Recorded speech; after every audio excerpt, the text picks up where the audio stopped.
Dobrodošli, moje ime je Nikša, a tema današnjega videa je možemo li promijeniti druge? Zadnjih dana razmišljam o tome koliko dobra mi zapravo činimo kada pokušavamo pomoći nekome. Koliko puta je to naša potreba za kontrolom ili nametanjem onoga što mi mislimo da je pravo, a koliko puta je to ono što stvarno treba toj osobi u tom trenutku. I da li je naša dužnost naše najbliže izvesti na pravi put, otvoriti im oči i izbaviti ih iz problema u koji su se sami doveli? To su neka od pitanja na koja ću pokušati dati odgovor u nastavku. A ako ste empatična i brižna osoba, već znam vaš odgovor. Jednostavno imate potrebu i morate pomoći svakome koga vidite da je u problemu i da pati. To je jače od vas. Ali onda je ovo što ću vam sada reći možda će vam jako teško pasti.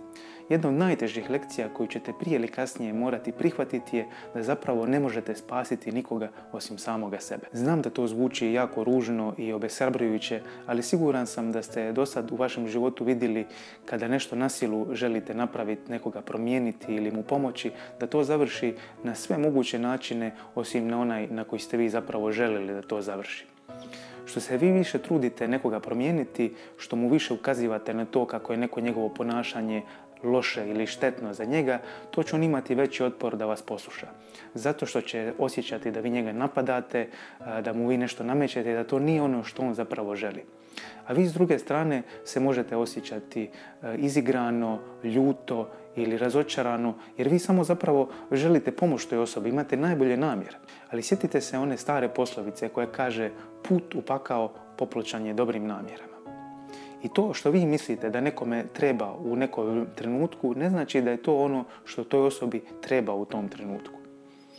Što me podsjetilo na jednu nedavnu situaciju sa mojim prijateljom. Nazovimo ga Ivan.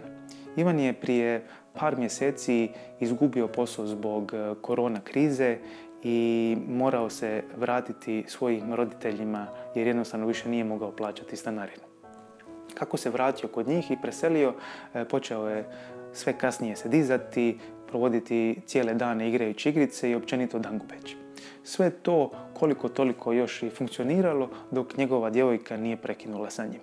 Onda je kompletno sve pošlo i on se zatvorio i pao u depresiju. Prestao je tražiti posao, naravno njegovi roditelji su to primijetili i njegova majka se angažirala da ga ponovo osposobi da ga vrati na noge. Ona je umjesto njega počela ispunjati prijave za posao, slati životopise, ulazila bi mu u sobu, rastvarala prozore i govorila ajde diži se, što cijele dane spavaš, ništa ne radiš, kak će te i jedna cura takoga htjeti, i stalno se sa njim prepirala i jednom trenutku mu je čak zaprijetila da će mu razbiti PlayStation ako ne prestane samo igrice po cijele dane.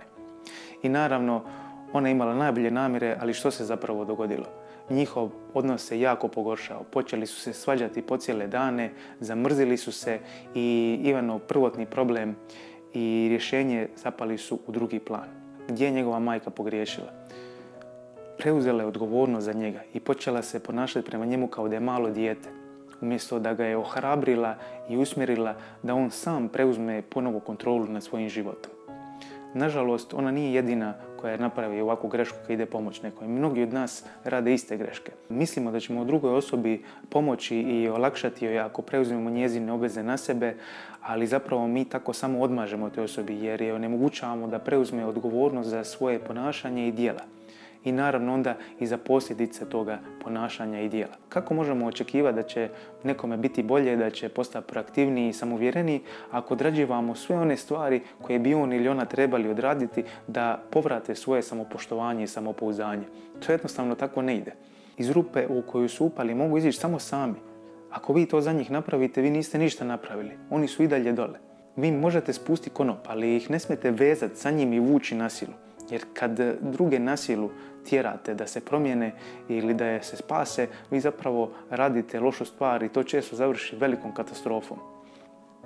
Samo zato što vam neko kaže da ima problem i kaže da želi pomoć, a onda vidite da radi sve suprotno od toga, da iznova upada u iste probleme i situacije koje su ga i dovele u taj problem, ovom tip ponašanja zapravo govori da on ne želi pomoći, da se ne želi promijeniti. Vi se ne bi trebali osjećati dužni spašavati tu osobu sve dok ona sama sebe ne želi spasiti.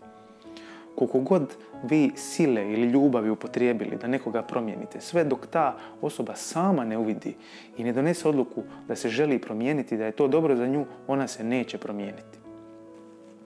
U redu, ali sad će me neki od vas pitati, a što je sa situacijama kada moramo intervenirati, kada moramo spasiti osobu od same sebe, kad njezino ponašanje je štetno ili za nju ili za druge? Postoje takve situacije i tada su nam na raspolaganju dvije opcije. Prva koju bi vam uvijek preporučio je ta da svojim pozitivnim primjerom potičete druge da promijenu. Kad drugi vide da je vama dobro, da vi nešto dobro radite, oni će doći i pitat će vas kako tebi to uspijeva, zašto si ti tako uspješan u tome. I poslušat će vaš savjet. A druga opcija koju imate je, koju vam ne bi preporučio da koristite, osim ako stvarno nije nužda, ako niste iskoristili sve druge moguće opcije, je takozvana šok terapija. Šok terapija temelji se na pretpostavci da se osoba neće promijeniti sve dok je okolnosti na to ne primoraju. Što znači da je cilj šok terapije trenutno neželjeno stanje učiniti nemogućim za tu osobu. Kako bi to izgledalo u ovom primjeru koji sam dao sa svojim prijateljem? Njegovi roditelji trebali bi izuzeti vrlo čvrst i jasan stav da se njihov sin treba odseliti i naći drugi način na koji će se uzdržavati ako će nastaviti sa svojim ponašanjem, jer ga oni više niti žele uzdržavati, niti podupirati u tom samodestruktivnom ponašanju.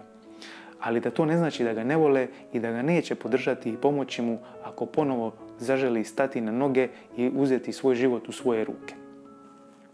Čini vam se jako okrutnim i mnogi od vas će mi sigurno reći da oni to nikad ne bi mogli napraviti nekome koga vole.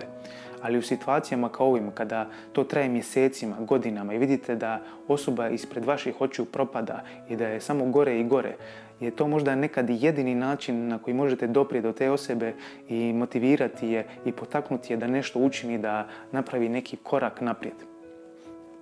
Ali ovdje je važno da vidite da nikad ne smijete preuzeti odgovornost za drugu osobu i njezino spasenje. To je ono što ona sama treba učiniti ako želi stvarno se promijeniti. Jer kako sam rekao na početku, vi ne možete spasiti ili pomoći nekome tko ne želi pomoći ili spasiti samog sebe.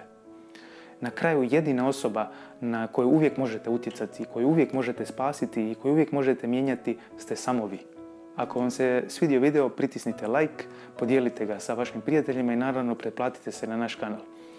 Ako imate ovakve ili slične probleme o kojima bi željeli razgovarati, link za besplatno savjetovanje biti će dolje u opisu videa. Do nekog sljedećeg puta, čuvajte sebe i druge. Vidimo se.